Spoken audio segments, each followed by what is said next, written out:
पोहोचतोय गुरुजी तालीम. जर आपण बघितलं तर ढोल ताशाचं वादन या ठिकाणी केलं जातंय. सुंदर अशा फुलांनी सजलेल्या रथावर बाप्पा या विसर्जन मिरवणुकीमध्ये सहभागी झालेला आहे आणि या मिरवणुकीचं वैशिष्ट्य असतं या बाप्पांच्या तिसऱ्या मानाच्या गुलालाचं उधळण केलं जातं. इथं बघितलं तर गुलालाचं उधळण केलं जातंय. आज बाप्पांना तेवढ्याच उत्साहात आनंदात निरोप दिला जातोय. पुण्यात एक वेगळं वातावरण सध्या पाहायला मिळतंय. चैतन्याचं वातावरण आहे, उत्साह आहे.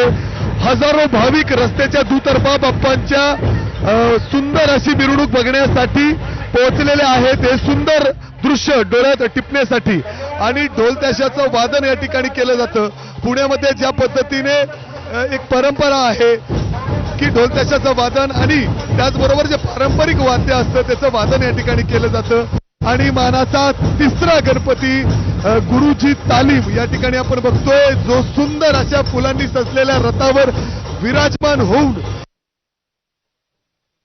आहे आणि आता तिसरा गणपती हा बेलबाग चौकामध्ये पोहोचलेला आहे. अर्थातच पुढे कसबा गणपती, त्याच्यानंतर श्री तांबडी जोगेश्वरी आणि आता मानाचा तिसरा गणपती गुरुजी तालीम या ठिकाणी आपण बघतोय. अतिशय शिस्तबद्ध ही संपूर्ण विसर्जन मिरवणूक पुण्यामध्ये सुरू आहे. एक वेगळा उत्साह, चैतन्य पुण्यामध्ये पाहायला मिळतोय आणि त्यात या ठिकाणी गुलालाची उधळण केली जाते.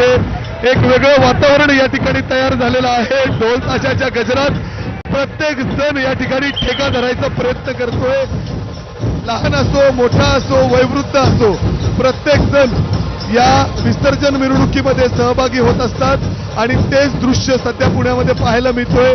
तर एका बाजूला राज्य सरकारने देखील या उत्सवाला राज्य उत्सवाचा दर्जा दिलेला आहे आणि त्यामुळं या उत्सवाचं जो पूर्ण चैतन्य आहे ते आणखीन वाढलेलं आहे, जोश वाढलेला आहे आणि ढोल ताशाच्या गजरात बाप्पांना आज या ठिकाणी निरोप जातोय. पुढे जर आपण बघितलं तर डीजे देखील सुरू आहे आणि या डीजेच्या तालावर अनेक लोक हात वर करून ठेका धरताना दिसतायत, नाचताना दिसतायत. एक आपण माझ्यासोबत इथं काही लेझिम घेऊन सुद्धा महिला आहेत, वेगवेगळं परफॉर्मन्स या ठिकाणी आहे, ते आपलं कला सादर करतायत. त्याच वेळी बेलबाग चौकामध्ये ढोल ताशाच्या वाजनाला सुरुवात आहे. वेगवेगळे पथक पुढे येत आहेत आणि ढोल ताशाचं वादन करतायत. अतिशय उत्साहात जल्लोषाचं वातावरण आहे.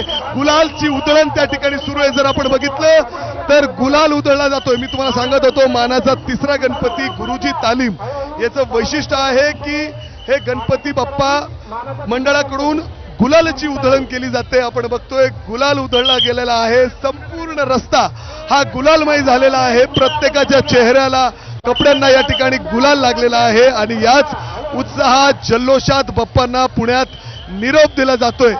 अक्षरशः दृश्य जर आपण बघितले तर एवढं सुंदर दृश्य या ठिकाणी या लक्ष्मी रस्त्यावर दिसतंय. जिथपर्यंत आपली नजर जाईल तिथवर मिकी परत तुझ्याकडे येतो. मिकी परत येतो तुझ्याकडे. आपल्याकडे इकडे गिरगाव चौपाटीवर आता लाईफ गार्ड आलेले आहेत ज्यांच्याकडे पूर्ण जबाबदारी आहे आजच्या दिवसभर आणि किंवा उद्यापर्यंत, कारण उद्या सकाळच्या सुमारास लालबागच्या राजाचं विसर्जन होत असतं. लाईफ गार्ड आहेत आपल्यासोबत आणि सूरज चव्हाण जी, ही आपली किती जणांची टीम आहे आणि आता कशी व्यवस्था केली आहे? सर आता आमची 100 जणांची टीम आहे.